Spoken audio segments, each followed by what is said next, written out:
We start this activity. There's a debate among the speakers that are here together for the dissertation. We're going to talk about digital transformation. This is a very popular topic from the entrepreneur sector, from the political sector. Each sector is playing a role and takes a place in these new times. In this activity, we are going to talk about the entrepreneur activity, employability, employers, but centering this in human beings. Normally, people from the technological area, we talk, we go fast, we speak fast about topics that are very sensitive, that is, what is the relationship of the person with the machine and the technology and things like this.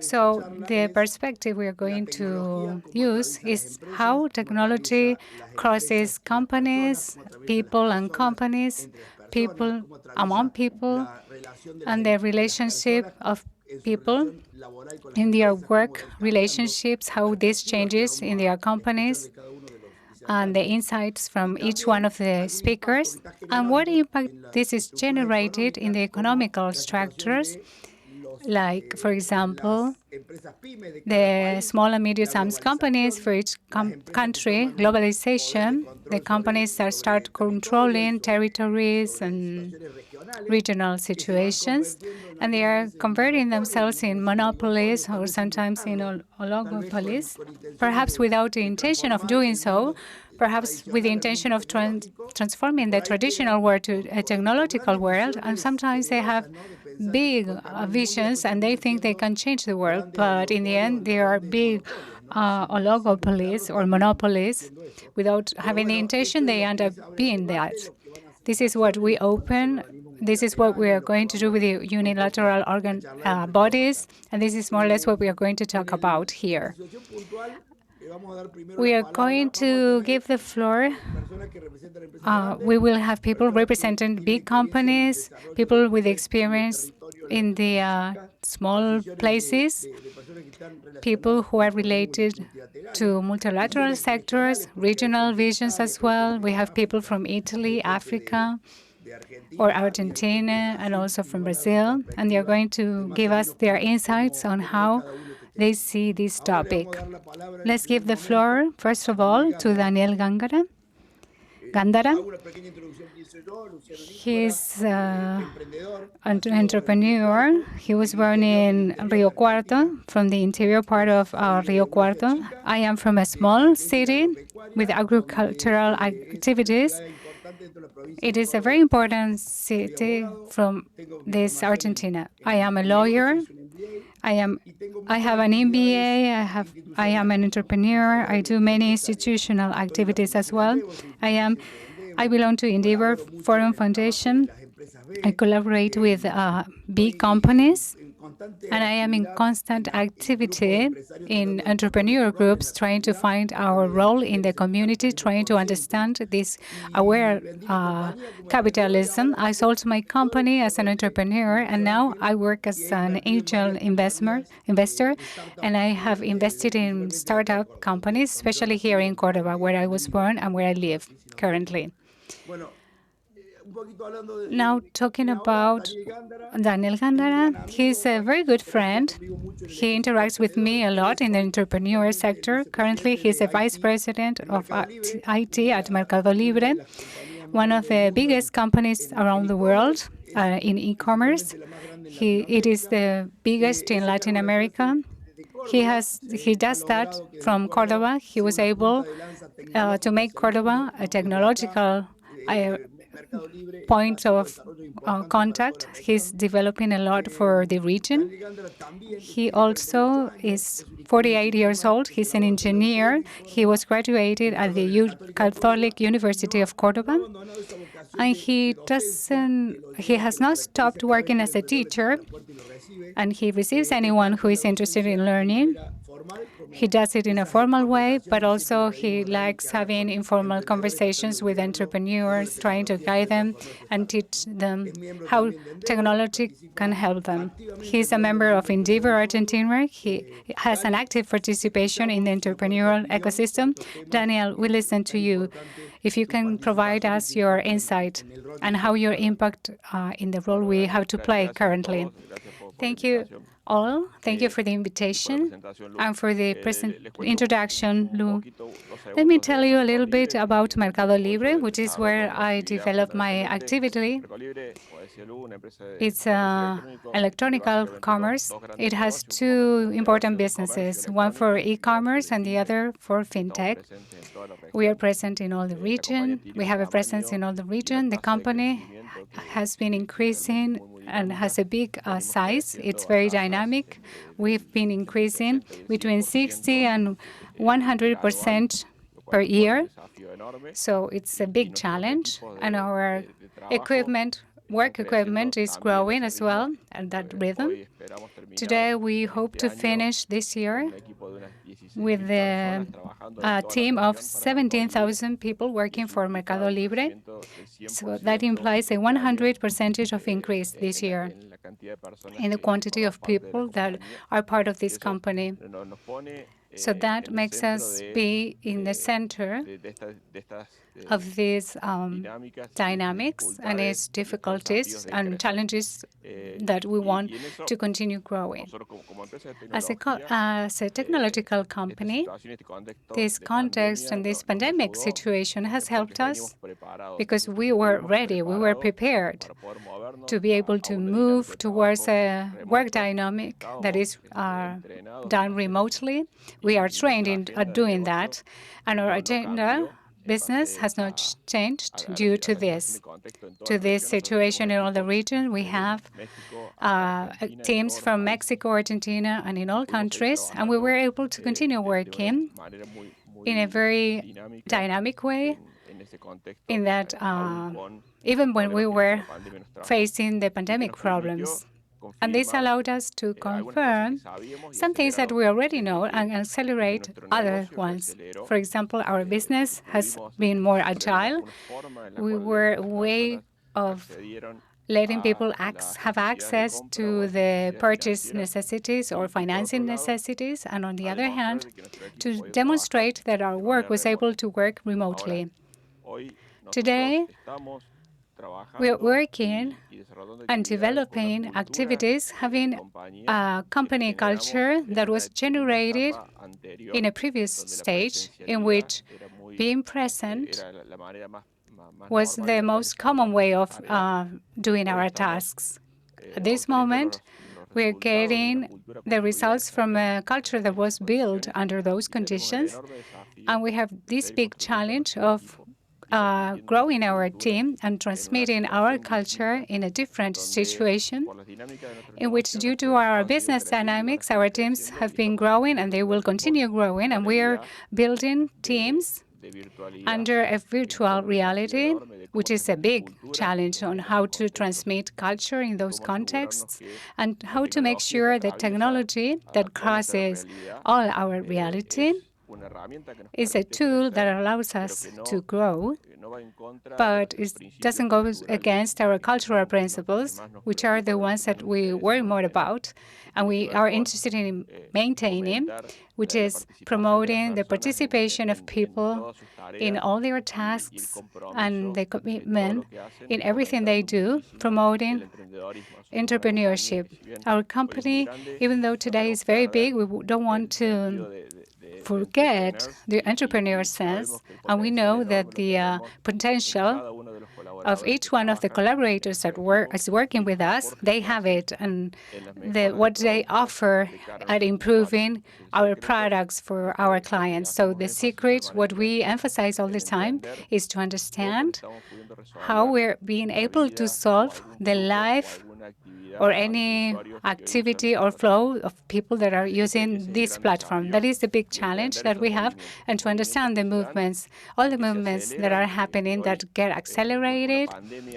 Today, we are facing this pandemic that nobody was expecting, so the processes were accelerated. For us, that is a challenge that we are trying to understand it in that way, moving or passing to a more flexible culture in comparison to what we had before, and hoping that our culture can evolve in the correct way to understand these challenges and these opportunities in which being present is something that is still required, and to manage this in the best way. And at the same time, we also learned that remotely we're also able to work, and that it was a big confirmation that we supposed before, but this helped us to confirm it.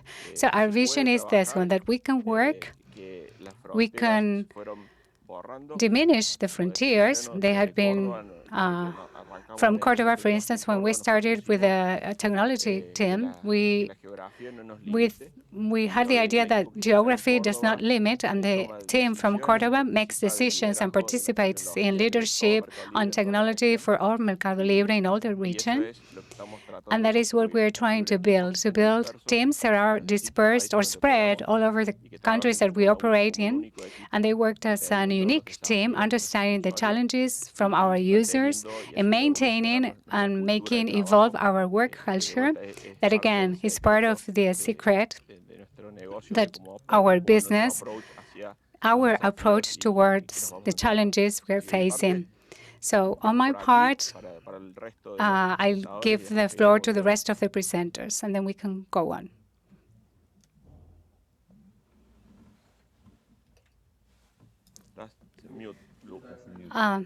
You are in mute, Lou.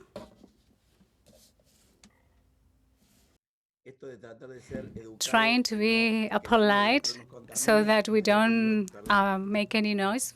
I was left in mute. I apologize for that. Marco Dini, Italian, political science from the University of Bologna. He got an advanced study diploma in economics at the University of Lleida, Spain. He worked for more than 30 years in Latin America in institutions like Corfo, Cercotec, UNIDO, MIF, UNDP, European Union, contribution to the design, management, and evaluation of the promotion programs or policies of the productive sector. He plays special attention to clusters, the local economic development, networks, and development of entrepreneurs. From 2016, he belongs to Economic Affairs Officer. He's specialized in the small and medium-sized companies. In this context, he has worked in technical projects in many countries, and he has contributed to the politics for innovation and articulation as regards production. Along his career, he has published more than 30 articles on his specialization. Marco, we listen to you.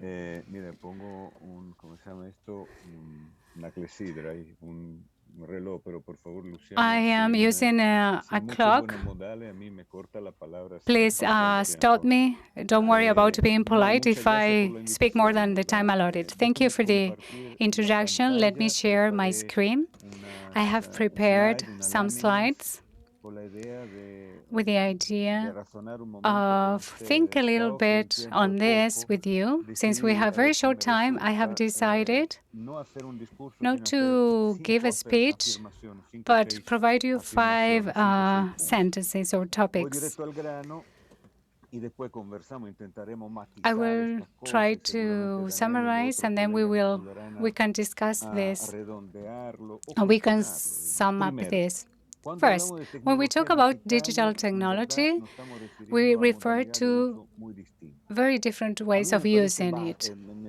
I think it's very important, because this is important because the gap between the big and the small companies, between countries and more or less industrialized, varies a lot. If we take into account the basic technology or basic use of technology, for example, the use of email to contact the clients, or some more advanced technology like cloud computing, or a frontier technology. Of course, the difference between the three groups is fluid as long as the technologies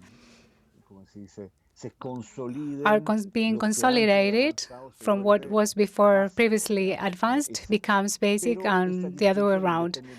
But this distinction, what we want to put technology is important because of that reason, for the reason that the gaps are different as regards basic and advanced or the frontier technology. Here we have two examples. The use of advanced technology in Chile and Brazil, according to the official data from the countries.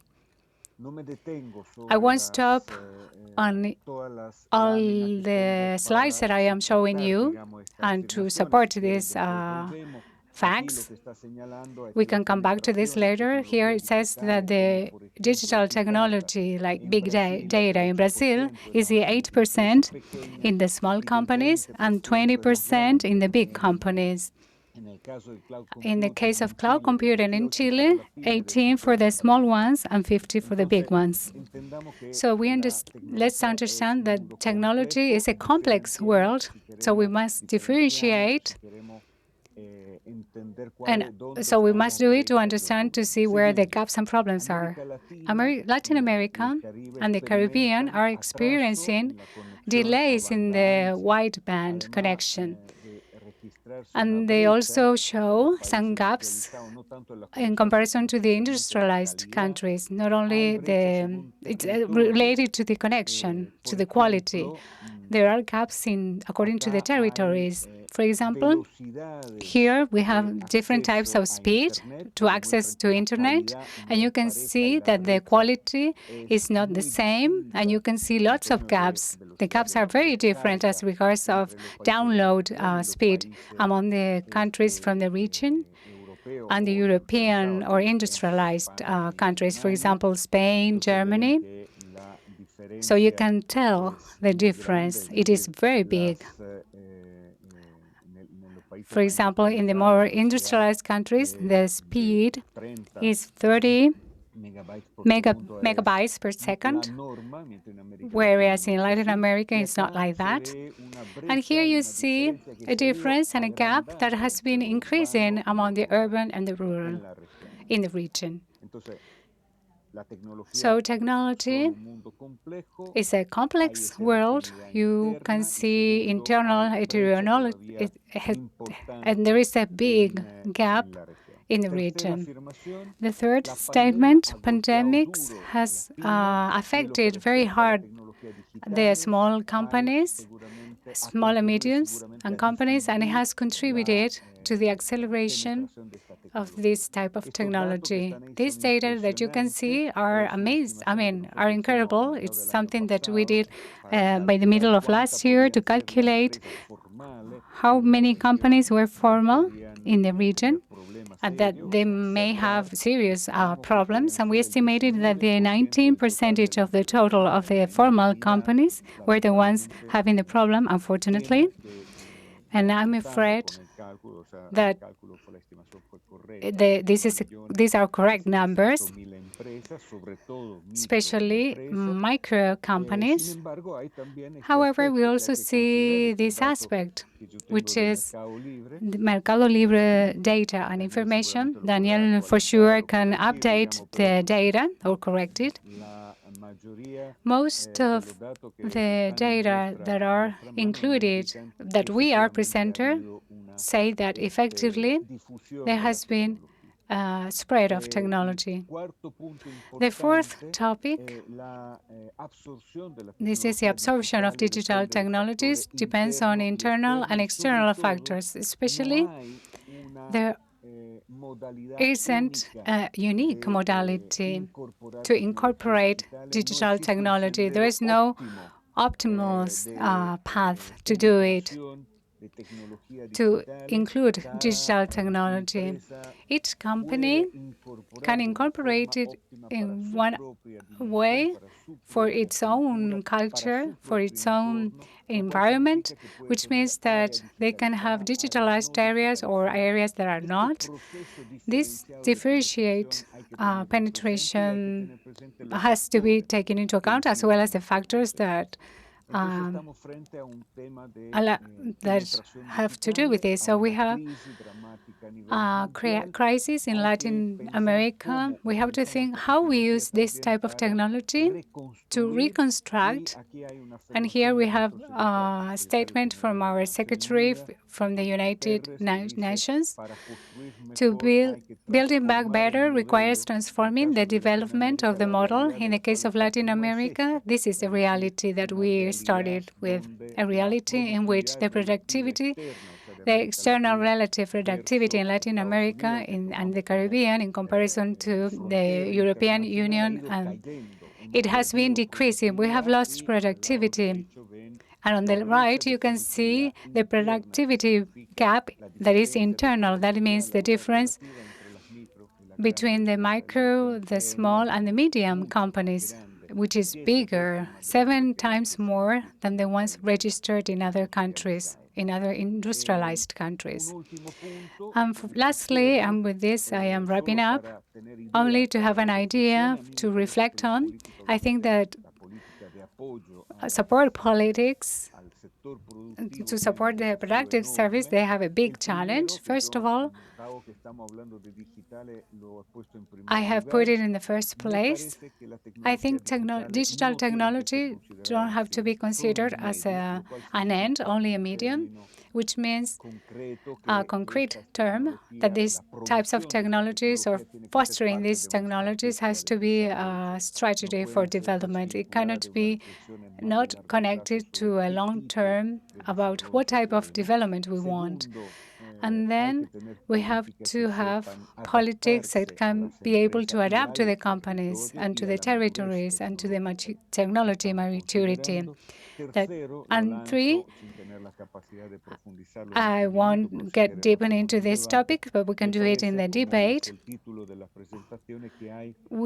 I think that there is a new challenge that the economy, the digital economy, but especially the data, tells us to public institutions we have to take into account the dynamics and the free trade, that is to control the abuse of dominant positions when the economy is being centered in data.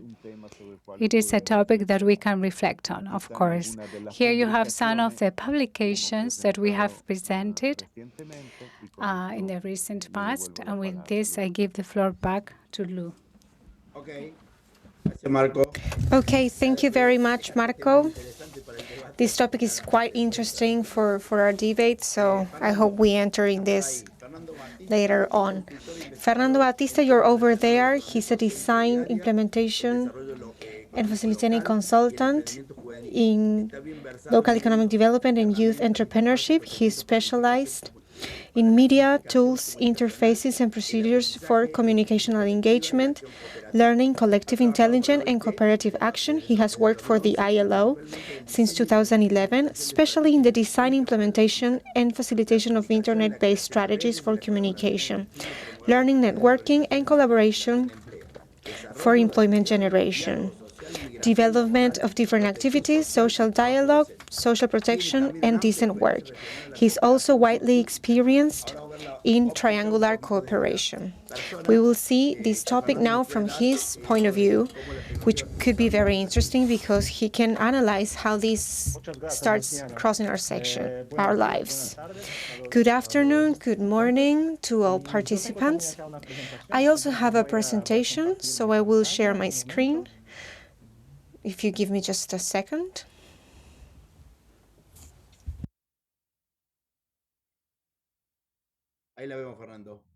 We can see it now, Fernando. Can you see it? Yes, perfect. Great. So the topic of the impact of the digital transformation. And as regards this, if we speak about the context, if we talk about the situation that is imposed to small and micro companies and local economy, this is a quite weak situation. There's a context of migration, of a lot of economic difficulties, monopolies and oligopolies situations, which doesn't seem very favorable to smaller actors and smaller economies. And the tension that we see today is the digitalization challenges for small and local economy actors. And we think that this is, of course, a global trend, but I think that we also need to analyze what also Marco spoke about. And what I want to speak about in my presentation is from a corporative perspective. So to exemplify my point of view, I will tell you about an experience that we started a few years ago. There was the experience of Secosesola, an economic activity conglomerate at the local level, which started over 10 years ago. And I think that I would like to use this example to tell you about this and connect this with the digital aspect of our. Well, just so you know, this is a conglomerate of more than 50 cooperative companies with more than 1,000 collaborators, more than 20,000 associates, which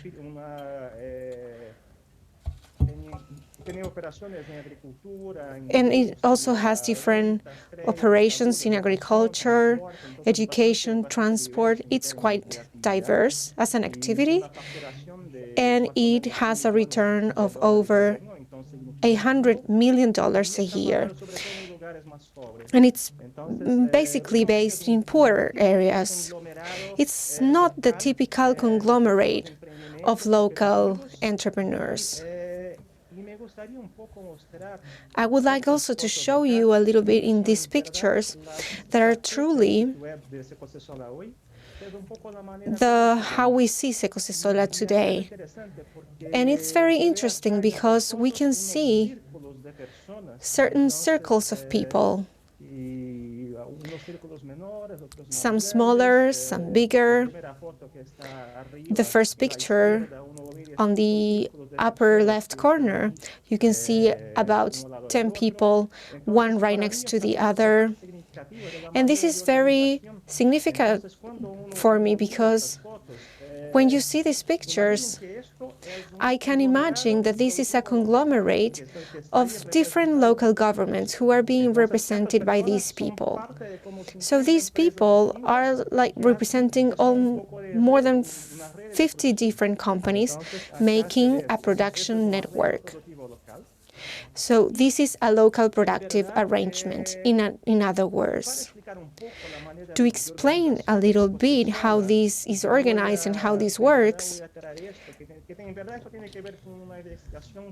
I will show you this. This emerged from a research we conducted with the youth and entrepreneurs located in Nairobi. And we were working with them along the idea of improving productive chains. And we have expanded the concept of production to also improve local productive networks. So this explains a little bit what I want to say. The idea is actually to speak about that this is not a typical productive chain. We are going towards a more network type of change, which has different decentralized actors.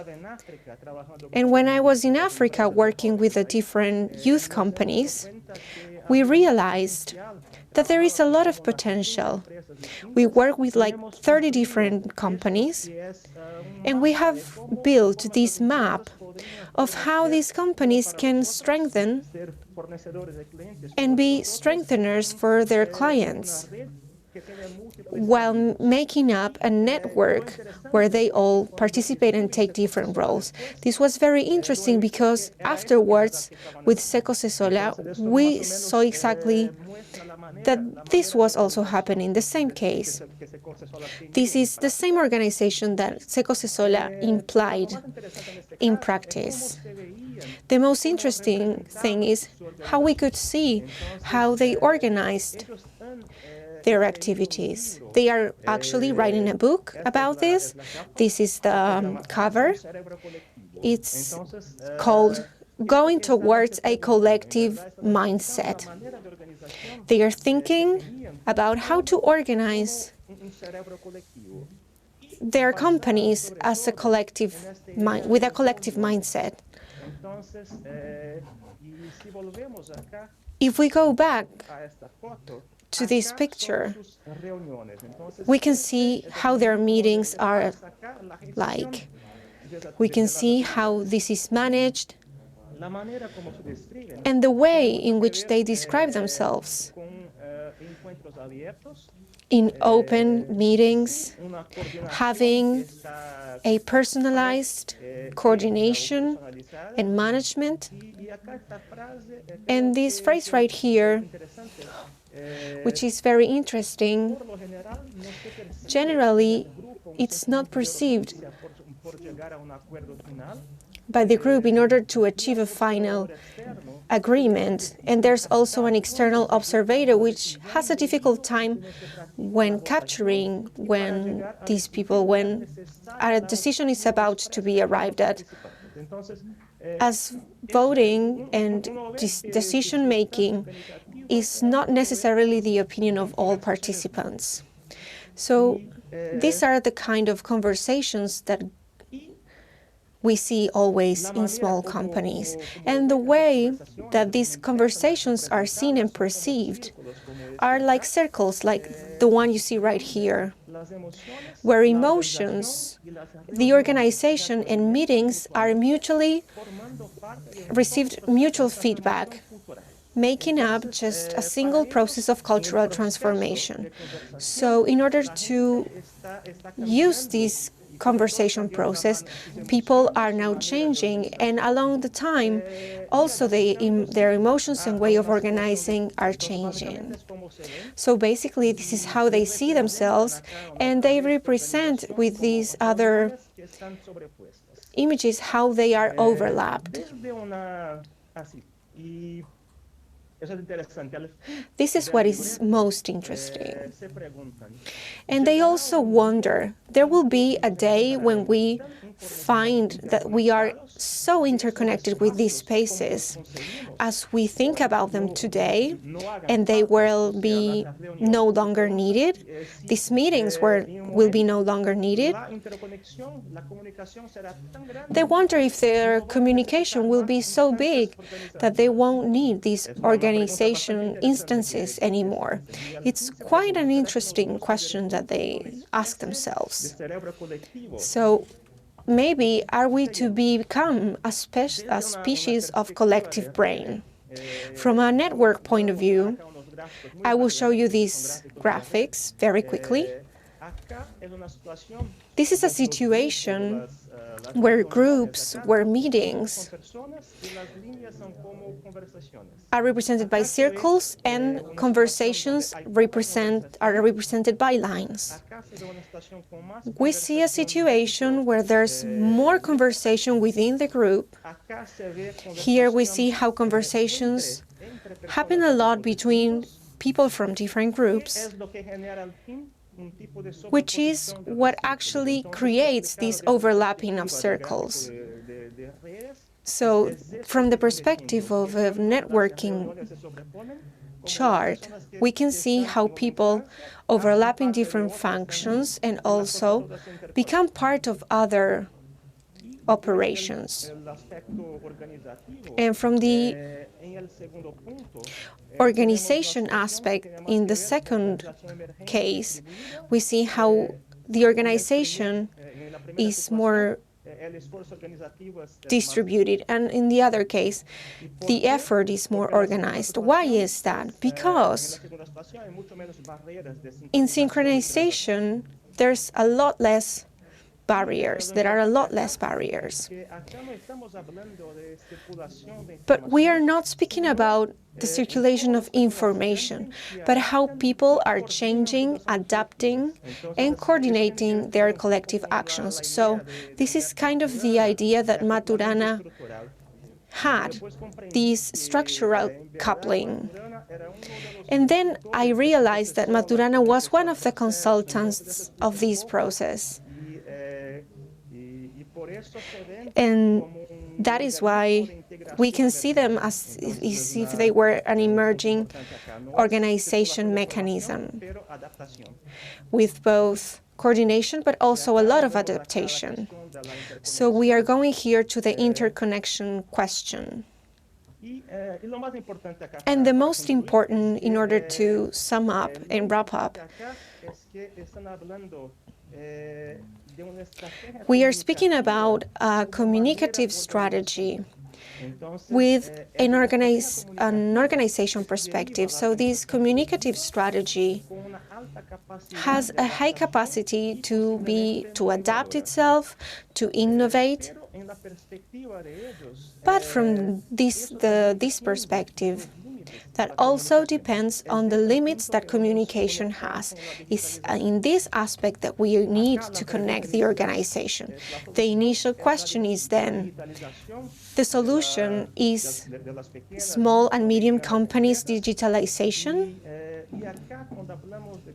And when we speak about digitalization, we need to think about and differentiate, because it's actually hard to think about digitalization as using different tools for economic transactions intermediation, maybe services or goods, but we can understand these transactions in terms of the broadening of frontiers and limits and the communication of local productive networks. And this process cannot be... It's hard to understand this from an local economic level. But at the same time, it can also have quite a strong impact. We need to think about how to use digitalization in this sense. And in this slide, I wanted to show you some of the basic points or promotion strategies that can be based on orientation, facilitation, non-coercive motivation, modulation of the communicational metabolism. And here it's actually possible to have some high interactive frequencies from the perspective of developing innovative local productive networks.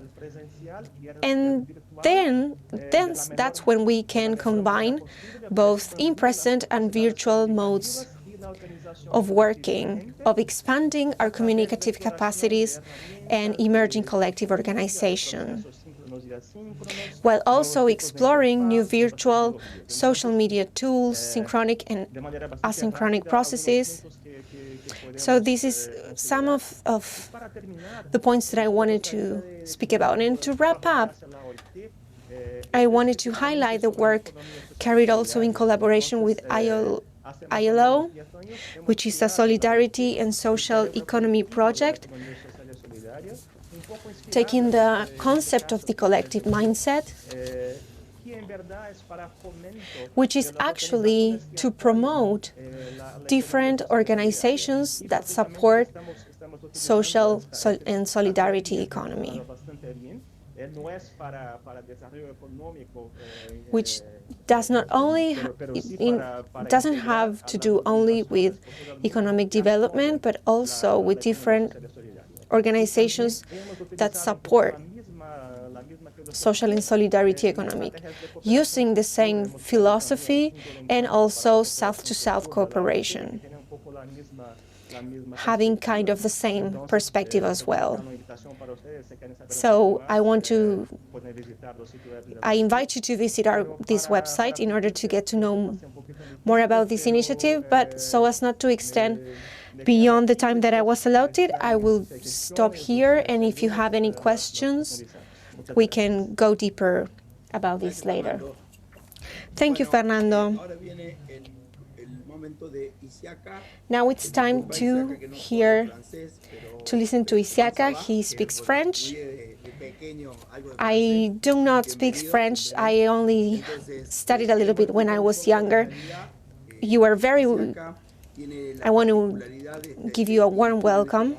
He's actually managing now an organization for the cooperation with different territorial organizations in West Africa from his country, which is Burkina Faso. And what we wanted to hear and see how you think about this technology and the role that it has, that for many can be threatening, but for others can represent an opportunity.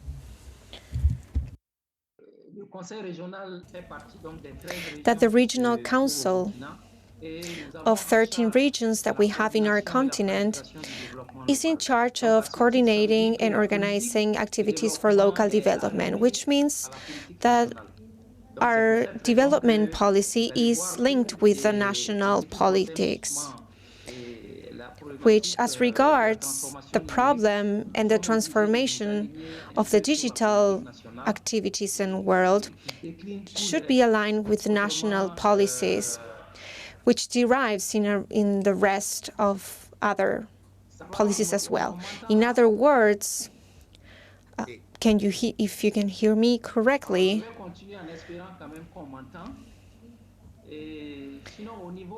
I will stop for a minute. But okay, at the level of Burkina Faso, we have a really strong will to carry out the digital transformation of our population, which is manifested with different tools that the state uses to implement. And this allows us to provide different services for the users. For example, if we take into account trade, there's a gateway that it's open 24/7, so as to allow people from Burkina Faso to be visible in national and international terms. And also, if someone wants to open a company here in Burkina, there's also an internet gateway, which is the site you see right here, which allows and enables to make different transactions and send information for different economic operators, thus facilitating the procedure required to create a company. And in the same perspective, at the civil state level, there are some actions that are being carried out in order to digitalize all the actions that have to be carried out, for example, with birth certificates, which is also linked with the way that the traditional way that these things were carried out with, like using paper. But today, for example, also for elections, all candidates can register online using their mobile, using their laptops or personal computer. And we are now starting the stage of online election registration, so candidates can enter, see results, just as we see right here when people who are looking for a job are authorized to make different requests in digital platforms. To this end, we have very big means, and our region from Burkina Faso has certain devices, as you see right here. This is something that is going on in the region of Obasan, and the different devices the region has with. And all the operators have a connection point. They can buy different data packages and share them at regional level. And in the same sense, at regional level in Ubasan, there's a calculation center at the disposal of the university, which is the university from the same region, and also they can take advantage of these transformations that are going on and that are occurring within the society, which is also very good for students. In this sense, the whole local administration is also connected to this system called Resilient, sharing different databases among the different administrations, which also allows to facilitate solutions, digital solutions for companies and entrepreneurs. To speak about specifically, we need to know that the team that has been started by the president has shown its will to really work towards a digital transformation at regional level. And this is why the ministry applied this in order to deploy and offer a site for the instruments that you see on the picture on the right.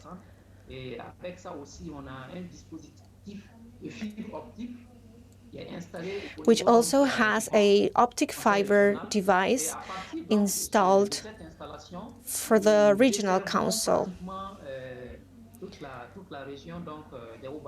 We are covering, with these installations, we are covering the whole Obasan region, and this allows us to facilitate the work of people at every level. There's also an element that I would like to add linked with digital transformation,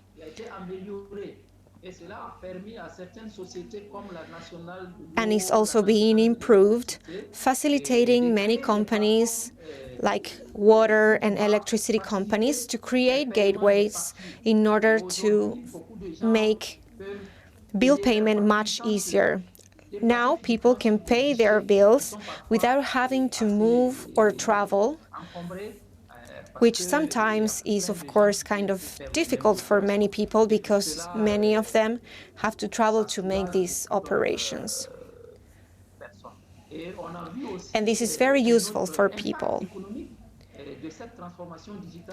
Another impact on economy of this digital transformation is the proliferation of what we call here a orange move money, where people exchange currency, they make money deposits, they transfer money for their parents or family members which are in different cities and in hard situations, and this allows for different financial transactions.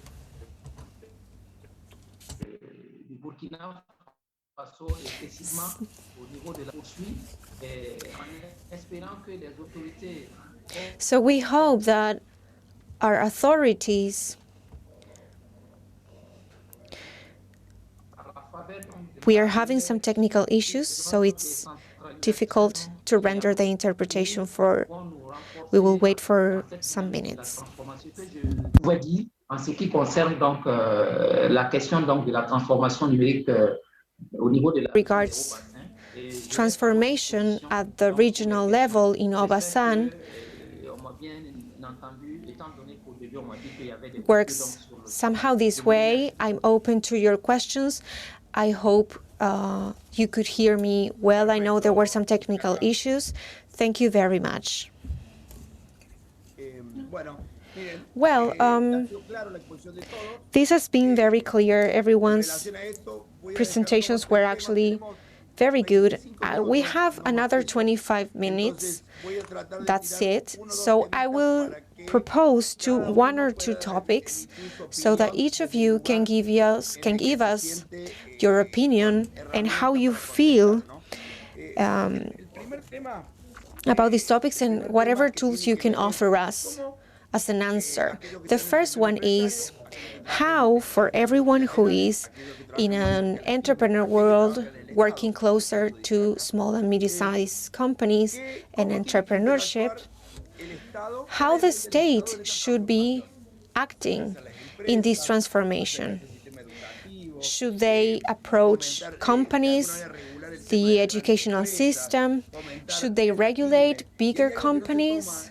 Should they promote small and medium-sized companies? And something that is not included here, which I think is very important, is the sector of entrepreneurs, emerging companies,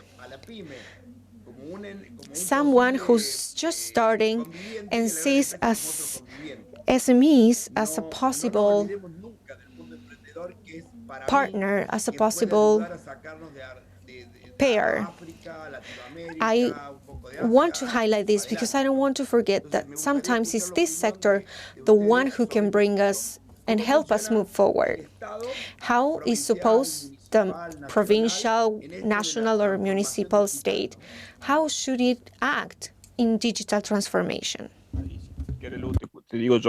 I can tell you very fast my opinion, I can give you my insight. For me, the state is an enabler of all of this. He enables. I think the state must be aware of the diagnosis of the difficulties and try to help so that the conditions are met, so that people can develop themselves, and these entrepreneurs that you were mentioning, or the companies that work as entrepreneurs, can have access to services and at the same time to train themselves. I think there is an infrastructural role on the one side, then educational role on the other, and always to work as a contractor role to avoid abuse from big corporations or against people that don't have that type of representation. I think that is the way we should aim at. Thank you, Daniel. Fernando or Marco, if you're there. Fernando, can you give us your insight? From my perspective, I think that the state can do two things from local, national, or regional level, which is regulations and fostering. Regulation is very complex. It's a very big perspective. You have different perspectives to address this. I would like to talk more about the promotion. I think we can do a lot to promote this, the local economy. And I think that when we talk about digitalization or an interconnected world, I think we must think about the local economy, the small entrepreneurships, micro and small and medium companies, not as different types of organization competing among themselves, but as a body, a productive body, and especially to think how we can create situations to add value. They are cooperative among the actors, economical actors at play. So I think the most important thing is to think about the local economy as a network, as a body, as a local ecosystem. And there changes the insight on public perspectives. I think it depends on the place as well, but we can do things like, for example, meetings for co-creation, for think about possible chain innovations and production networks. The training can also be done in that sense. Even training on how to use technology. For me, the most important is to change the way we think about the local economy as a network, as a body for economical actors. Perfect. Thank you, Fernando.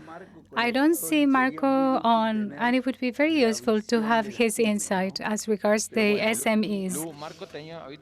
Marco has a technical issue. He's trying to get connected again. If he's not there, it's because he's trying to get in. Isiaka, I don't see Isiaka either. There he is, Isiaka. The question is,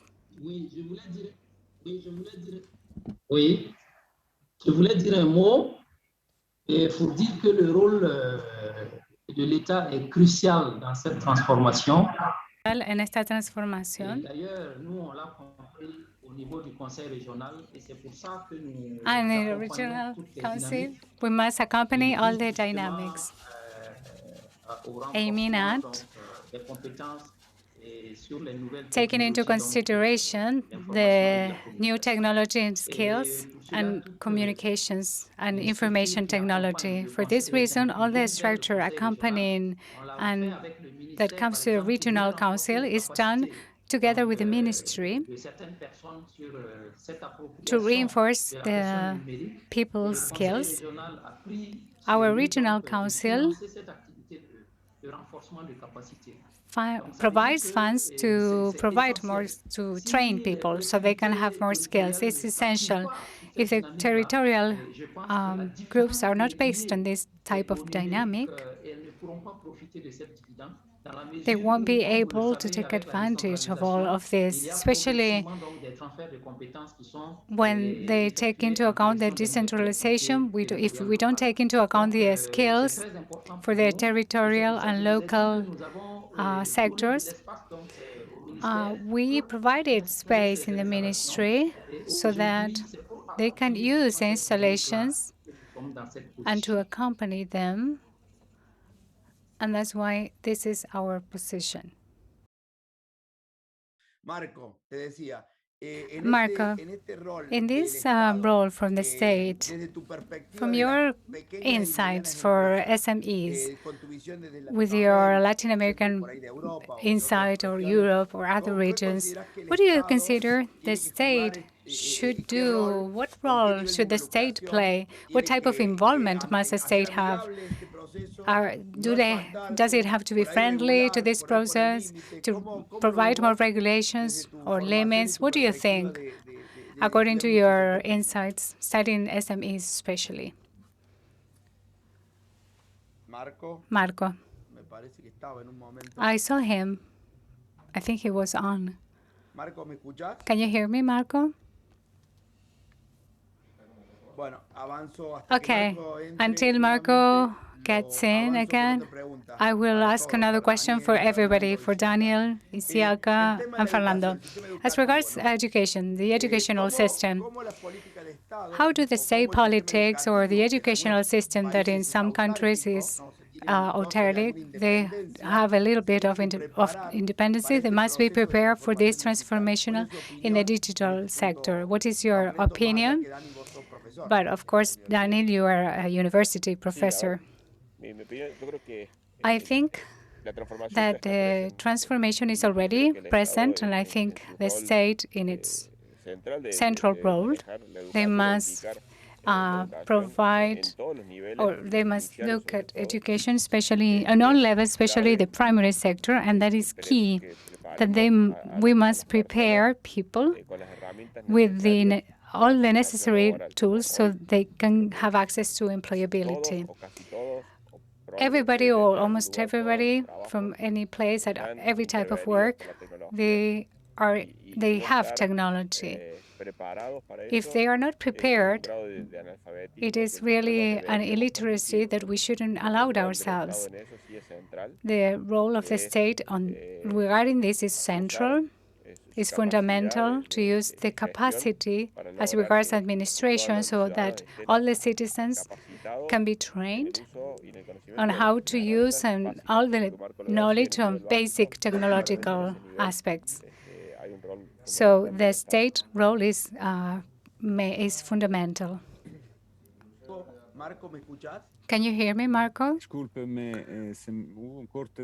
Sorry, I had an electricity cut. I didn't listen to the last presentation. I don't know if you asked a question. I will ask the question again.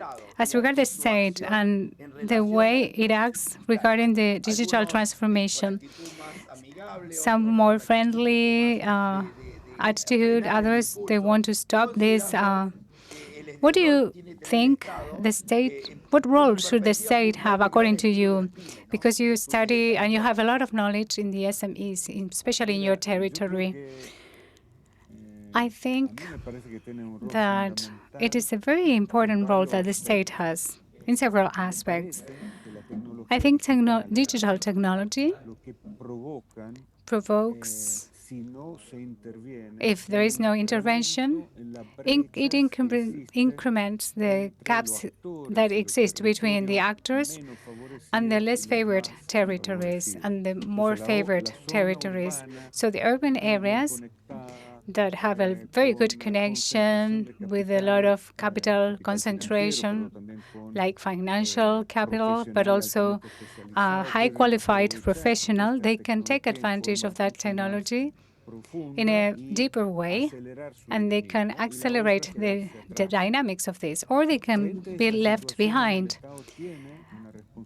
On this, the state has a lot of responsibility, an important responsibility to create plans and projects, programs for development that support the less favored areas.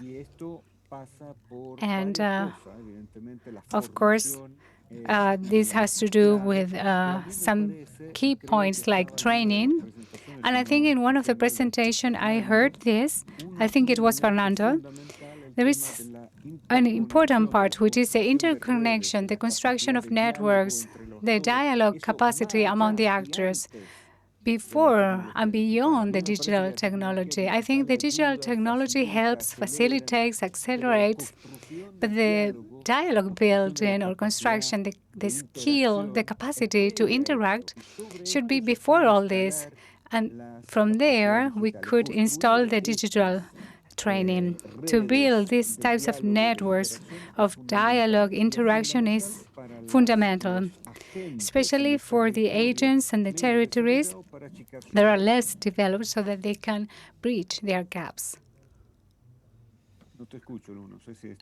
I don't know if you are talking or it's me. I cannot hear anything else. I was muted. Thank you, Marco. Fernando. As regards the questions that I asked the rest of the people about education, Marco, it's your turn again. How do you see the state or the actors' role, the ones in charge of the education, as regards transformation? I think that the educational system, and in all parts of the world, is based in training people to be employed by big companies. I think this is more or less the way it is organized. It's as if what the people have as aspirations, or like the best aspiration they have. I think there is a gap there, and it's important if this can be adapted. I mean, the educational system can be adapted so that they can have different economical approaches and options about different ways of doing entrepreneur tasks. We can build educational systems or training systems that provide people some more active insights as regards economy, where they can have options on planning or individual skills or collective skills. It's important to widen the vision as regards this.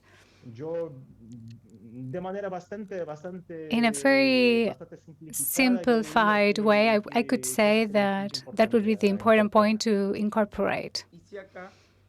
Isiaka, you have possibilities of being within the state and to perceive what the state thinks about this, what the government thinks about the digital transformation. How do you see the perception of a state from the Africa as regards technology? Do you think there is an opportunity, or mainly is it a threat for you? Because it's very important, this type of conception, because I think, for example, Africa is a big example of the speed in which they have developed the telephone bank in telecommunications, that in the rest of the world, it was not developed so as fast as you. You had the digital bank up to the telephone bank. Any person in some places of Africa can send money from one cell phone to the other. And in Argentina or Latin America, and even the US, we are just starting with that. It's like a big jump. Africa found that solution, and local entrepreneurs understood there was an opportunity there. And today there is a lot of commerce transaction thanks to that. That is an example how Africa took advantage, like they had an entrepreneur. It has to do with entrepreneur role and also with economy opportunities. Yes, we must know that those are the private operators that did this. The state understood that it was a big opportunity, that is to centralize the state resources. And I think this transformation effectively of society, the state doesn't want to be left out. That's why, to talk about the regional council, as regards collectivities, we are trying to make this transformation taking into account the educator's role. We try to enter the educational world to provide our support as regards training forms. We decided, for example, the construction of digital rooms. The pandemic made us understand that it was a necessity, that people had problems to communicate with their people from France, for example, or any other parts of the world. So since we had the ways in the National Council, we decided to give them a room with all the necessary elements so that they wouldn't lose these transformational dynamics. We also support, and we go to the place in which they need it, in the local educational system. We coordinated with them, and we've also provided funds to them. We are having some technical issues, therefore I cannot translate. Tenemos un consejero. Oui, c'est ce que je suis en train de vouloir reprendre. Voilà, je disais qu'au niveau du Conseil régional, nous avons As the regional council, we decided to accompany the dynamics of the transformation for the building of a digital room that was equipped with. We are having some technical issues. I cannot go on with the translation.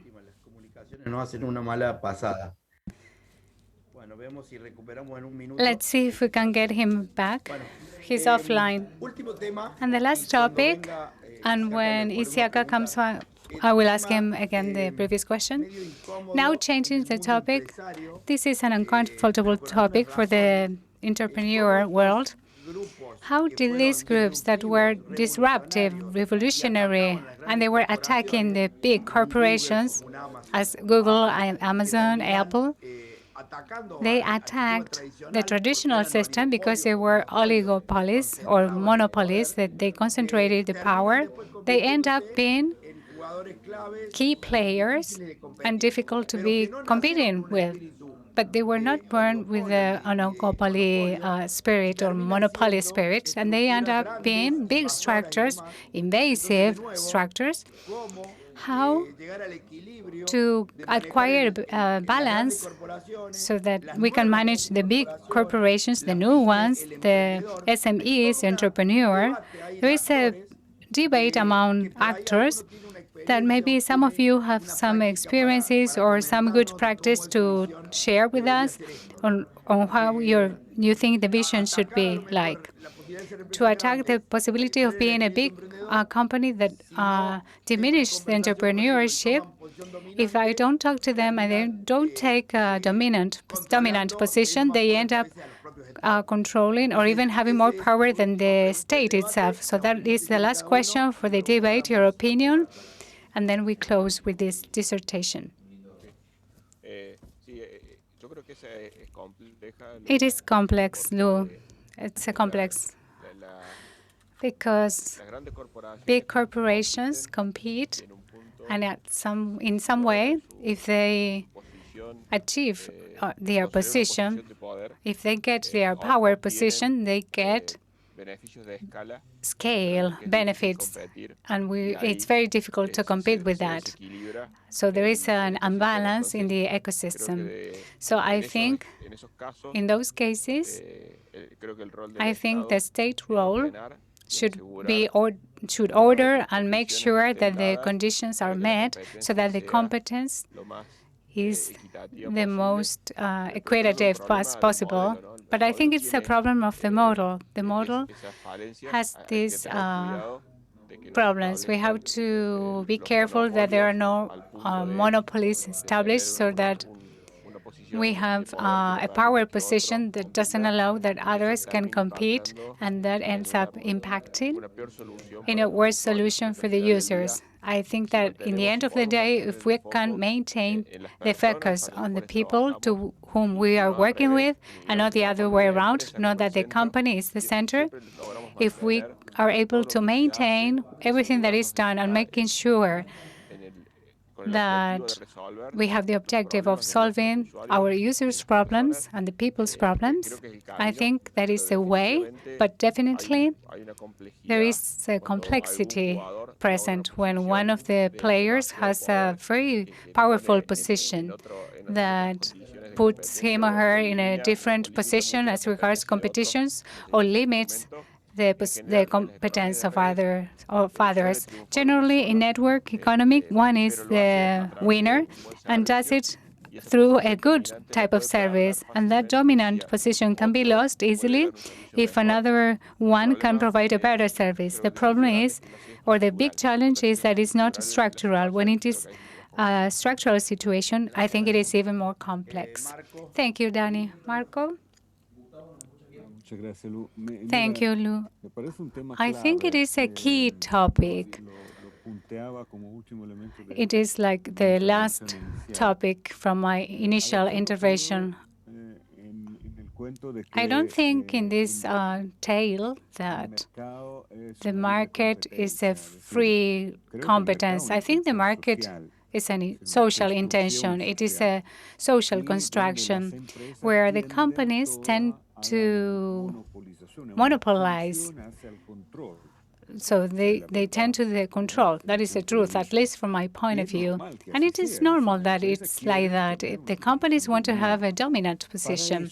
And for that, the state has created rules from 1 century almost, from 1800, to avoid that one company in their competitiveness, the blocking the growth of the other one.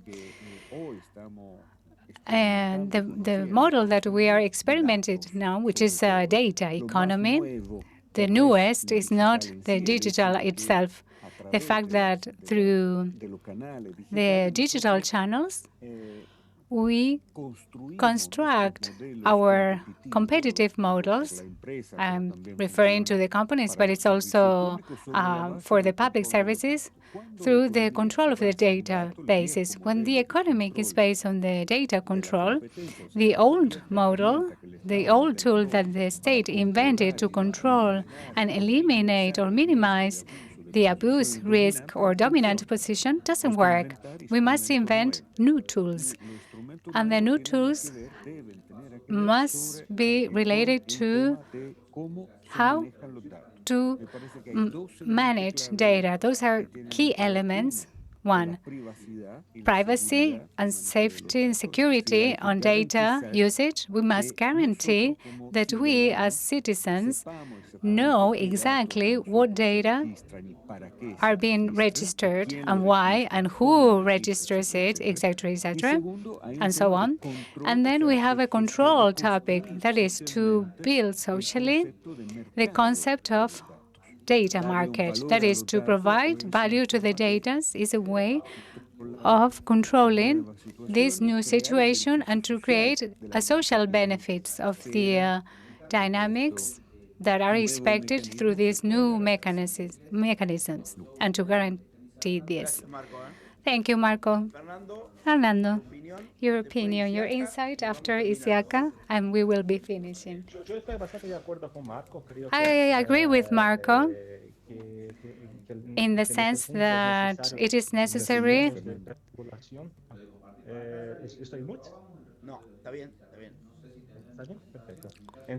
So I think that it's a situation that requires regulations, reglamentations. I think that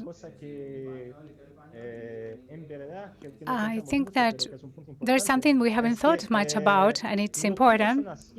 What the big companies are doing, the technology companies, are very specific things. So it has to do with types of specific treatment that it's a totally different reality from the small economy.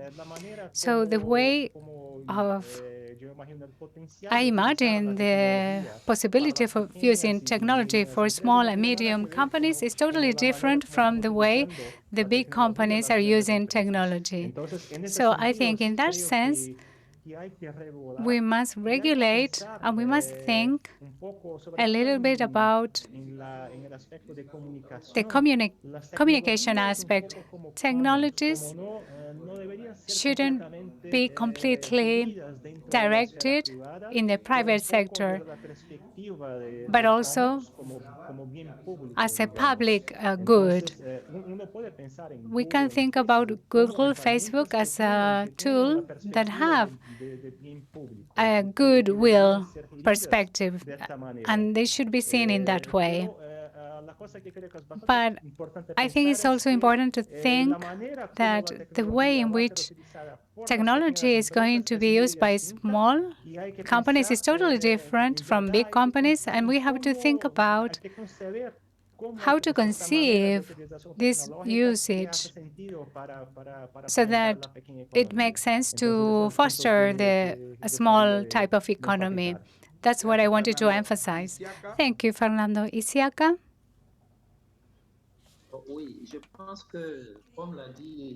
Yes, I think that, as it was said previously, I think that the state has to try to be proactive when we analyze what happened or what happens. We have to distance ourselves against the monopolies and oligopolies. From the place that I am born with, we are surprised because people have their own technology, and if they are not careful, when we are implementing the technology has already been installed. And I think that the state does what it's best. It provides law instruments and tools. It's not easy. Sometimes when you see a lot of action and you realize these devices. I am having difficulties with the connection, so I cannot translate. Ce sont des choses qui n'étaient pas régulées. Et ce qui fait qu'aujourd'hui, par exemple, on voit qu'il y avait des difficultés, des gens qui recevaient indûment l'argent qui ne leur était pas dû. Et pour le moment, on essaie de réorganiser tout ça avec un encadrement et en rappelant. So this is why this should be framed or within a framework, a legal one, and these mobile phone operators should be working, or they were working as monopolies or oligopolies, because we see that.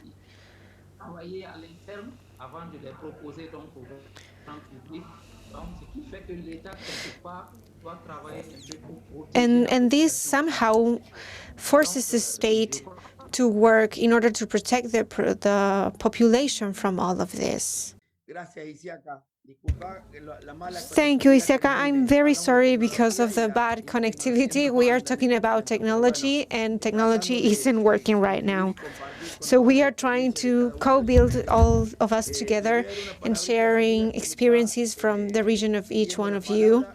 I'm being asked for the floor for just 1 minute before we go.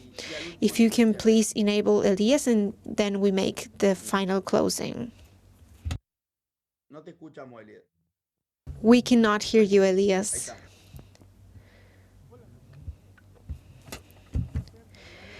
It's a pleasure to greet you from El Salvador. To all participants of this very interesting forum, I wanted to share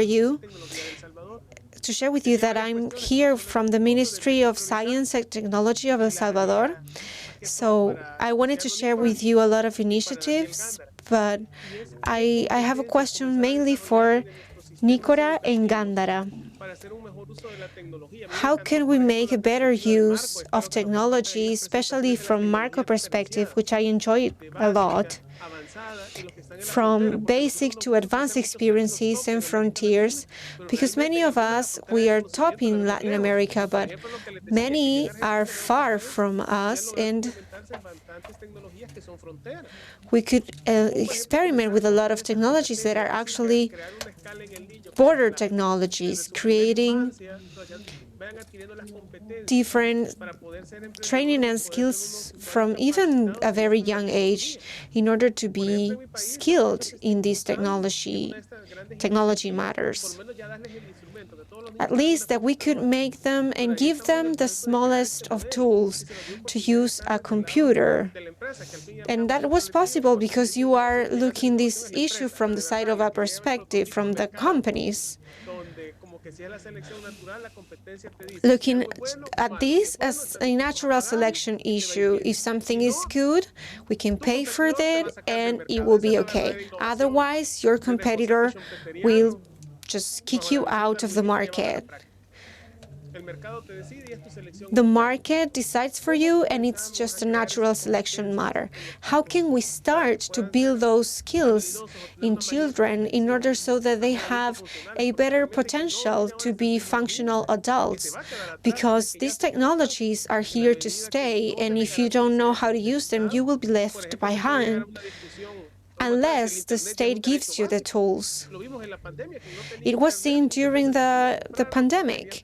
If you didn't have internet, you didn't have access to many services. So how can we promote these competencies and skills to take more advantage of this new environment? Thank you very much, Elias. First, thank you, Fernando, Isiaka, Daniel, and Marco. Truly, each of you has given us a very interesting vision.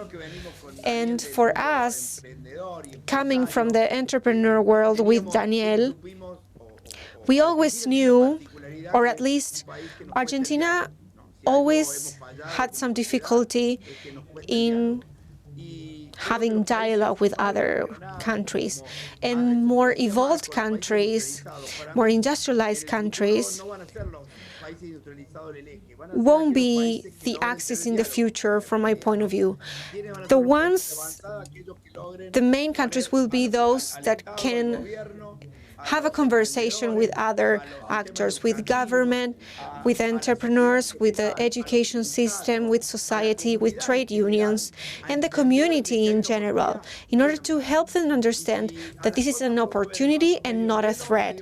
So we can see the half-empty cup or full cup. And for that, I don't see that this is an entrepreneur development policy in Argentina. Of course, we have a lot of entrepreneurs because there were a lot of immigrants in Argentina. The main portion of the population was the descendant of many immigrants, and we have this particular query. We have many Messis and we don't have a varsity team to play on. And the future is right there, not in individual talent, it's in collective talent, in networking, in how we can all co-build with all these different actors a data economy. Dani Gandara was just saying that we can overcome this, that they are already working as a synchronized and organized company, and the pandemic only accelerated something they were already working on. So I think that the future of tomorrow is for countries who can start a dialogue. Changes are quite fast, and it's very hard for us to adapt. And those changes will be taken advantage of by countries who can have a dialogue. It's not the case of Argentina. We are not evolving in that sense, and we need our representatives in politics, religion, any matter. We need them because we are discussing whether we are going to use antennas or not, and other countries already have 5G connection. So we need new technology in a country who needs also to incorporate inclusive conversations in this sense. Technology can allow a kid, whether 5, 6, 10-year-old, to have the same connection for a kid who is in a very wealthy neighborhood. And this helps narrow the gap. And this will be done with technology. This is my vision, but if only 3 people take advantage of technology to create 3 different oligopolies, this is not the right way. The right way is technology, conversation, networking. I liked what Fernando said very much, because the basis for every collaborative business, whether Facebook, Instagram, or Mercado Libre, are made up by tools because there was already a networking world. We already had these 500 friends, 600 friends. These gave us the tools, but what naturally occurs is that the state should be taking care that nobody uses my data in a way that I don't want to. So today more than ever, the state is necessary here. Companies from all over the world, not only Argentina, need software developers. There are not enough software developers in the world. And there's a need for employability of these people that cannot be satisfied in any country. We need to work on this with different provinces and universities because this is the biggest demand. We need to generate this employment as it was done with car and mobile companies before. So big companies, the different states at different levels, we need them to interact, creating new agreements so that technology is a tool to move forward and not an element to create distortion and confusion. So I invite you all to work together so that technology is really an opportunity. Many are concerned with technology replacing men. But mankind will never be replaced by technology because these are only tools that help improve someone's productivity, helping me being more productive, helping me be more organized, organizing my schedule. From the first industrial revolution in England, we saw that these companies of the future weren't hiring people full-time, only part-time. So we need to have this in different databases so as to measure different aspects, because the previous system was actually a slaved one. And we don't only need to have full-time employments. We need to produce in different ways. Thank you, everyone. Thank you to all speakers, and I hope this can be spread so that we can help everyone have a clearer perspective and how we can collaborate, and the fact that this technology revolution is here to stay. Thank you and goodbye, everyone.